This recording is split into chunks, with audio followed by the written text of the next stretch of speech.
gather your party before venturing forth.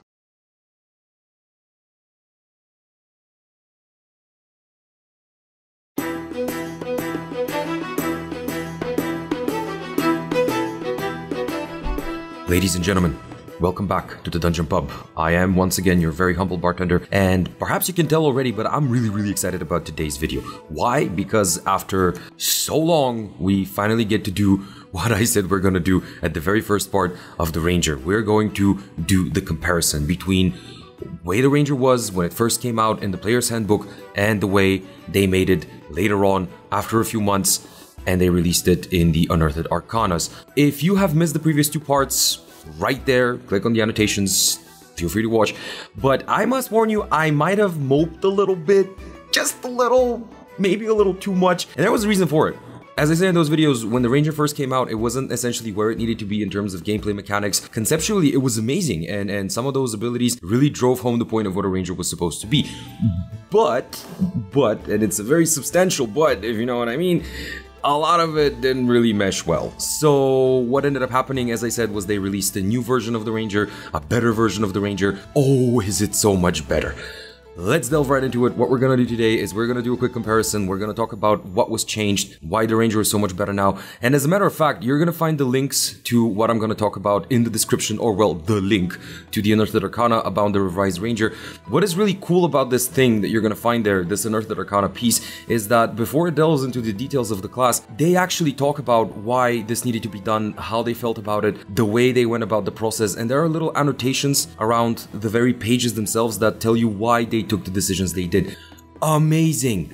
Well done, Wizards of the Coast. Thank you. This is so cool. It shows a particular kind of engagement that you don't find nowadays in very many other industries, if you know what I'm talking about. And also, it shows that they understand what they're doing. The Ranger, as it stands now, after these changes, is one of my favorite classes, and it's just so well done. They've lost none of what the Ranger was in the beginning in terms of conceptuality and in terms of what the Ranger could do, but they have made all the necessary fixes and added more on top of the stuff. So, where do we begin? Well, at the beginning. Looking at the very table of the Ranger as it is now and the way it used to be, I immediately spot a few changes. No extra attack at 5th level, a few abilities have been moved left and right, or rather up and down, and the way that you gain your abilities now is very connected to the archetype, or rather the conclave that you have picked. Yep, they even renamed the subclasses, so it's interesting. The way they did it, the way they explain it is amazing. Let's start off immediately, no more delays. We're gonna go through the entire thing in this video, and part 4 is going to be the usual ending of a class review, meaning feats, combos, stuff like that. Even gonna go through the spells because I'm so excited. So, level 1, let's literally begin right off the bat. Favorite enemy.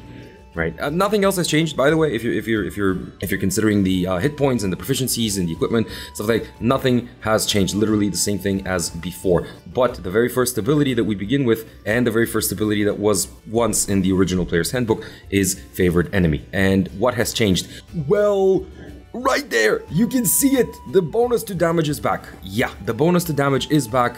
You get to have everything else that you got before, so the wisdom survival checks to track your favorite enemy is still right there, and you have advantage on it. The fact that you learn one language is still there, but the giant elephant in the room has been addressed. You now get to do more damage against your favorite enemies. Yes! Rangers! Fuck yeah! Excuse me. Other than this, there's one other very important change. The choices that you have in terms of favorite enemy are less, and don't worry, they are still the same number, only the ability has been split into 2. That makes a lot of sense when you think about it. Like, when you're first level, you're not supposed to understand fiends and monstrosities and stuff like that. You're more akin to what you may find at a beginner dungeon. So beasts are right there, fae, humanoids, monstrosities, and undead. You know, those things that a ranger might encounter on the fringes of civilization. Yes, this is so good, and it gets to scale, and also it gets to happen again. Moving right along, at level 1 you also find Natural Explorer. Natural Explorer has not been changed. What I mean by that is all of the different abilities that you got from the original Player's Handbook are still there, but they added a few more. The way that the Natural Explorer is right now is you ignore difficult terrain. Outright difficult terrain not only doesn't slow your group down, but you, as the guy, ignore it, which means that if you're fighting combat and you're in your favorite terrain, no difficult terrain for you. Outstanding, fantastic. They could have just left it at this. I would have been satisfied, but wait, it does more. You have advantage on initiative rolls. While you're in your favorite terrain, every time you roll initiative, you roll twice and pick the highest. Oh yes, fluffy indeed. Amazing at combat, yes sir, and most importantly, this is gonna make you twice as amazing because rangers are supposed to go up in the initiative. You're supposed to deal that damage, you're supposed to get in there, do whatever you're supposed to, depending on your build. The faster you go, the better. Unlike other classes like clerics, for example, who can actually stay at the bottom of the initiative and still be amazing because they get the heal and buff. This is gonna make you amazing. But wait, there is one more. Yes, you're not hearing me wrong. I'm looking at the two of them right now. On your first turn during combat, you have advantage on attack rolls against creatures that have not yet attacked. Yes! So much ranger right there in that one singular sentence of the ability. These three that we discussed are added onto the natural explorer and they are fantastic. Suddenly you're feeling more like what we discussed previously in those videos. You're feeling like this stealthy hunter, ranger, elite guy who's out there in the shadows, in the bushes, and he's gonna murder whatever is in his way. Yes! So good. Now, okay, a little too much gushing. This is all to make up for the moping, okay? For the previous two parts of the ranger, this is to make up for all of the not exactly excited commentary. Level 2 fighting style has literally been untouched.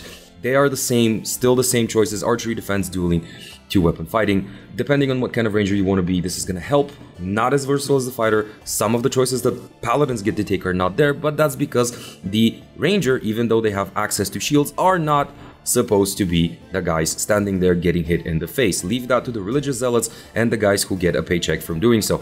You are supposed to be darting around, dealing damage, killing the things that are dangerous. Other than that, level 2 spellcasting, yep, still the same, nothing has changed. You even have the same amount of spell slots. That actually makes sense to not change. But then, at level 3, primeval awareness. An entire ability has been added on to primeval awareness. You're gonna see them on the screen. Previously, primeval awareness was this little weird thing where you essentially use a spell slot and you get to search the weave and look for magical. Well, now they kind of changed it and they added this entire row, or rather entire set of paragraphs above the previous ability. States the following thing: you can make a powerful link to the beasts and to the land around you. You're a ranger, you're supposed to be doing this.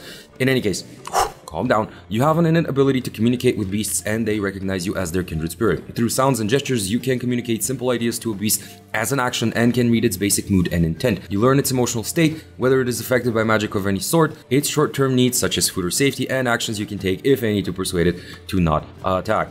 You cannot use this ability against a creature that you have attacked within the past 10 minutes. Afterwards, everything essentially pretty much tends to be the same as the primeval awareness of the original book.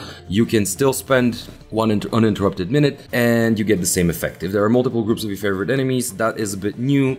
You learn their information. You learn information for each group. Fantastic, amazing. One important bit that's really interesting to me is that they remove the spell slot necessity. You no longer have to. You have to do that. Now you can just use an action, maybe even during combat if you have to, and still gain this amazing information. Still not gonna save you if you pull that owl bear that you're not supposed to pull. But other than that, oh my lord, this is so good. And it's level 3, and much like the fighter and much like the barbarian, up to level 3 now you have gotten the abilities that make you a ranger. The fighter got all of those, and you know you're playing a fighter. The barbarian got them, and you know you're playing the barbarian.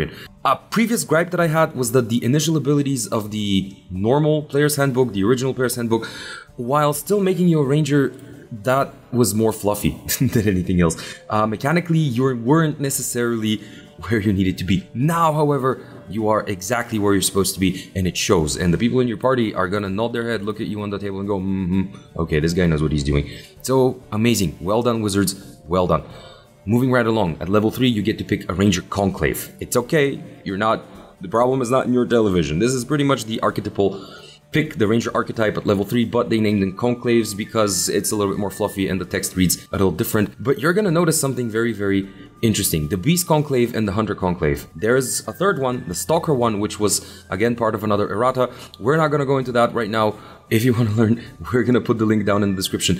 But the two that were in the book, the Hunter and the Beastmaster, are right there, and you can see that the Beast is now the Beast Conclave is even first. We're gonna get to that in a moment. Level 4 ability score improvements, they happen at the same level interval, so 4, 8, 12, 16, and 19, and they essentially do the same thing. Not gonna repeat myself, but immediately something is different.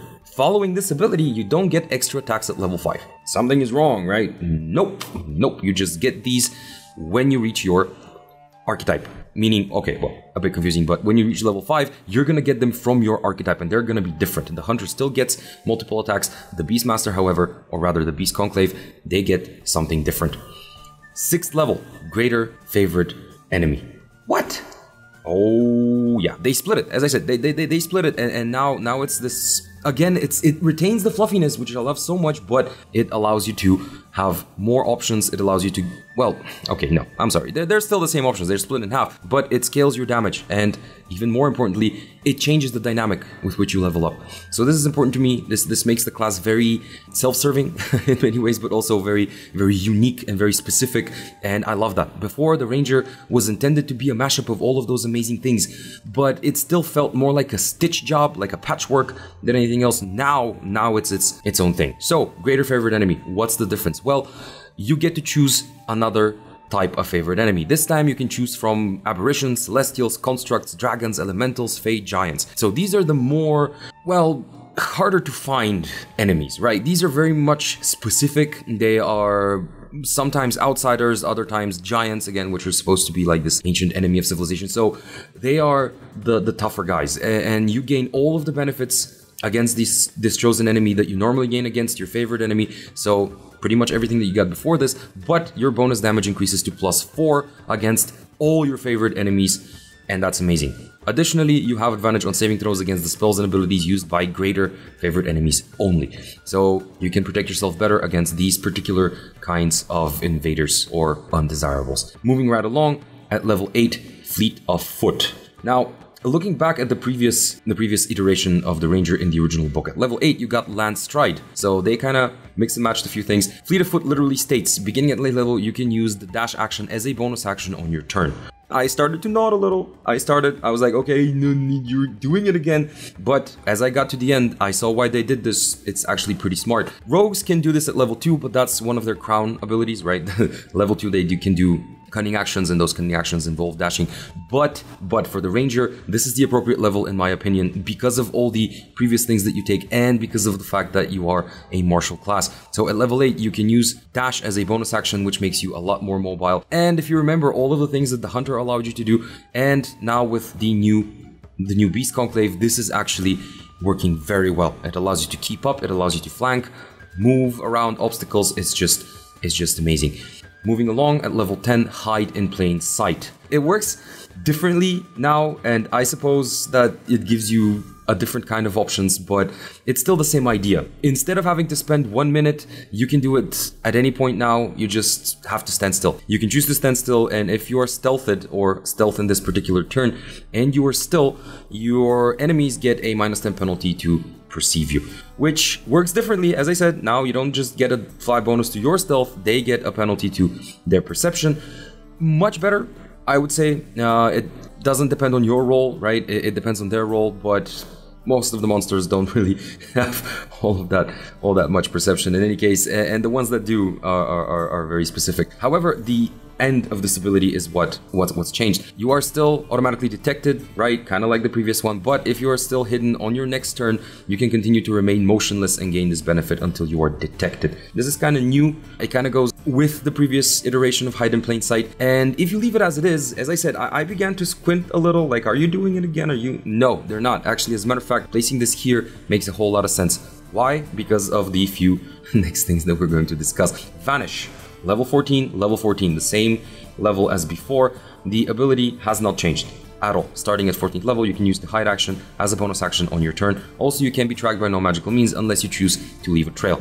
My gripe, however, doesn't stand anymore. Why? Because of the previous two things that we said. The previous ability is hide in plain sight, and now you can hide with a bonus action, which means that you can take an action, remain in place, and hide. Or the turn before you decide to do this, you can do whatever you're gonna do, find some particular nook or cranny on the battlefield, or just take cover somewhere. Then when your turn arrives, the next round, vanish using a bonus action, maybe take dodge with your main action before this, and then everything that hide in plain sight used to give you, it still gives you.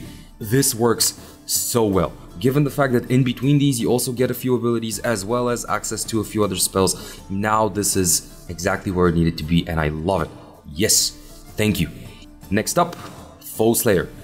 Wait, I'm missing one. Haha, Feral Senses. Feral Senses is where it used to be before, level 18, and it hasn't changed. From what I can see, it's not at all changed. The difference now being that with everything else that you're getting, and with the fact that your ambush can be set in such a flexible way, the fact that you can face invisible enemies no longer should be a concern at all. You can outstalk your stalker, and now with those changes that we spoke about previously, it works so much better. Lastly, Foe Slayer. Foe Slayer also hasn't changed one single bit, but as I said, the changes that they needed to make were made already. So now Foe Slayer makes a little bit more of a difference. You can set up your ambushes, you can use your pet, you can make all of those different decisions that previously were impossible to you.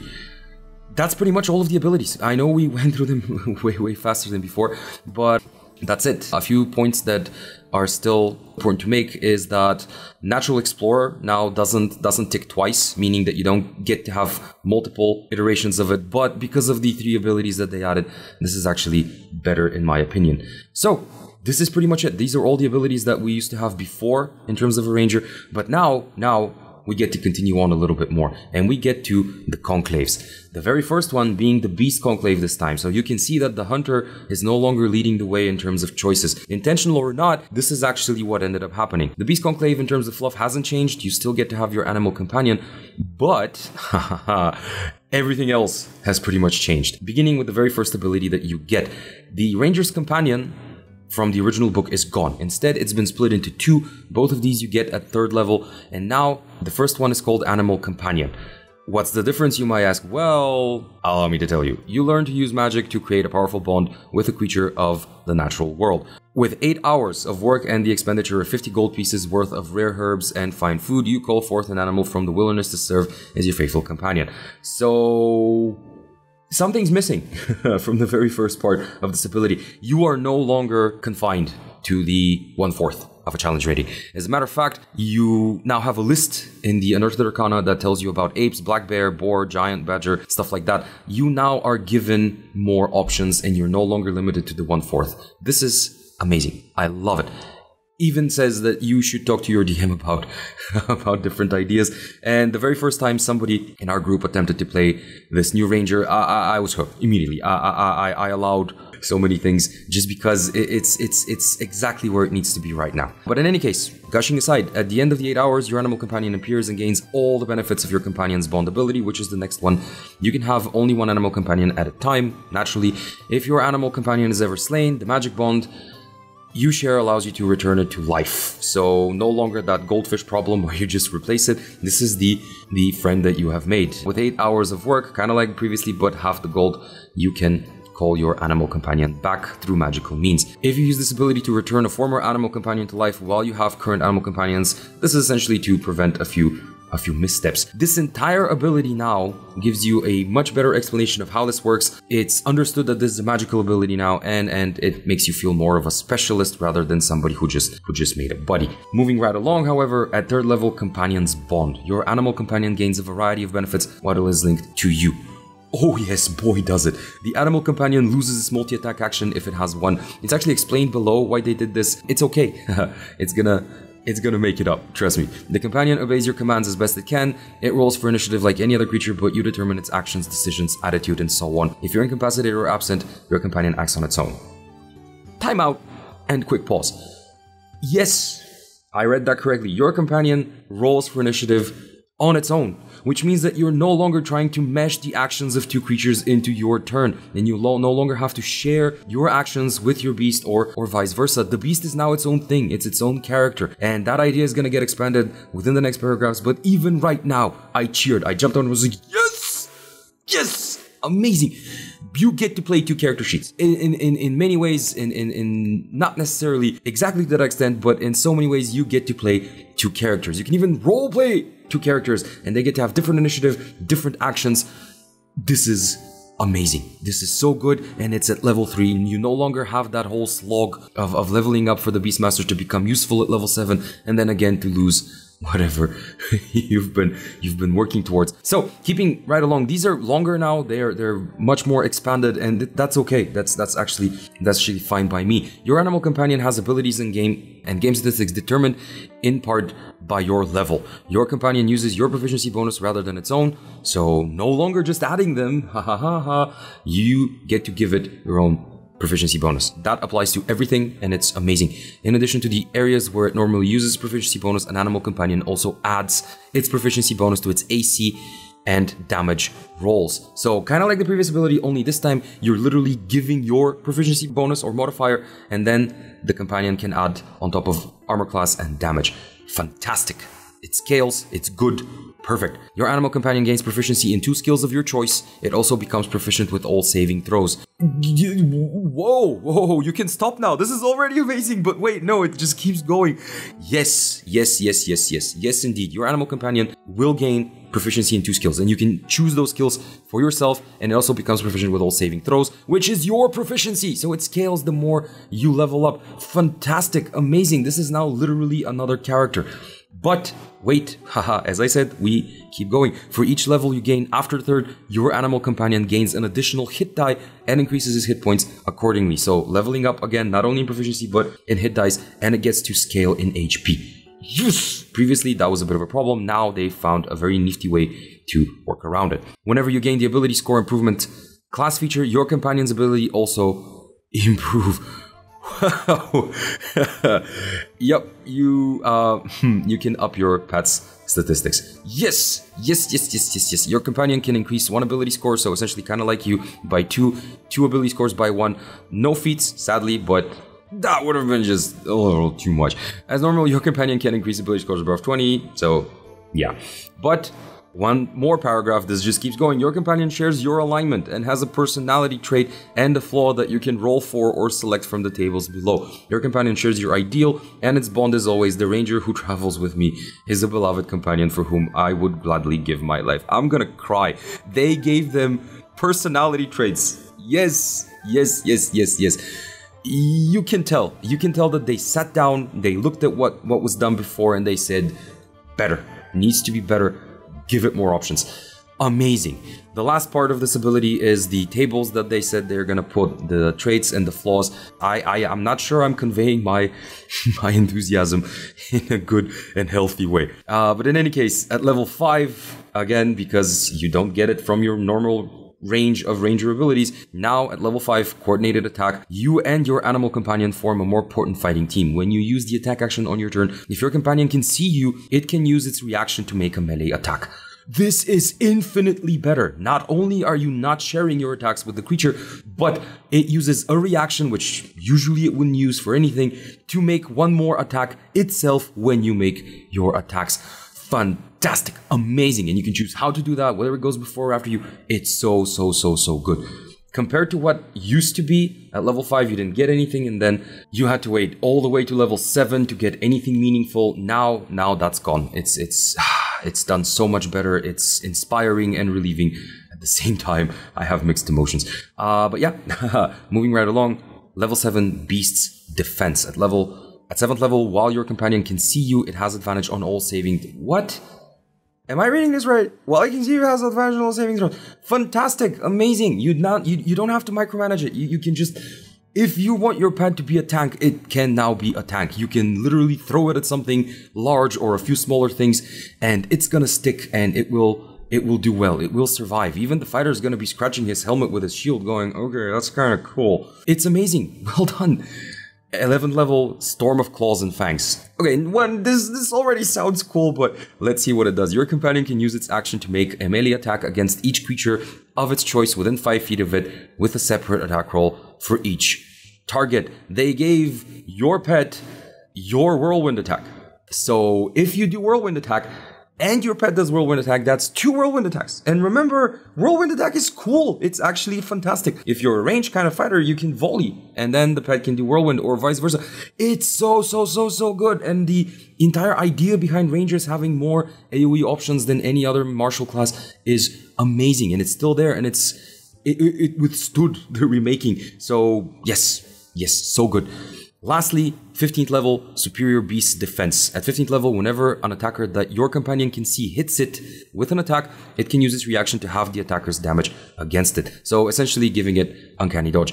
Amazing. Again, the pet can tank. It can do damage. It hits, it destroys, but wait, it does more. It also has a personality now. And it's not just this lumbering little creature that you're having to move along and it's just there for the help action. No, it gives you attacks, it gives you additional options, it can still help you and attack with a reaction. So much better. Oh, Wizards, thank you. thank you so much. I have nothing else to say. It's right there in front of me. I'm looking at the comparisons, and it's fantabulous. It's amazing. It is actually amazing. By the definition of the word, this is some of the best stuff I have seen done in an RPG for a long time, and the fact that they did it by redoing the class just gives them bonus points. I am impressed. Moving along from that though, the Hunter Conclave has not been changed. The Deep Stalker is part of another Unearthed Arcana. You're gonna find the link underneath this video. We're not gonna talk about it now. There will be parts in our project regarding specific Unearthed Arcanas, or as a matter of fact, the entirety of it. This is it. This is what I wanted to talk about. And now at part 3, you can see why I was so disappointed. The Ranger is now exactly where it needs to be. It's precise, it's conceptually sound, but not only this, it's now mechanically sound as well. And it's a real pleasure to play. It gives you so many opportunities to roleplay, so many amazing things that you can do with your pet, or just by being this effective murder machine somewhere out there in the wilderness. It's fantastic. So I don't want to gush anymore. I think you've gotten the point. If you're still sticking with me at this point in the video, thank you. Feel free to leave a comment. Feel free to like, feel free to dislike. If you enjoy the way we do our business, we're open to all kinds of suggestions, all kinds of communication. If you're not still open, feel free to just go down there and comment. There's going to be a part 4. As I said, we still need to talk about the way to build a ranger, feats, spells, other things that you can look into, combinations of abilities. Forewarning, we are not going to talk about that vanilla ranger anymore. When we do that, we're going to be talking about the new ranger, or rather the redone one. So I'll see you then.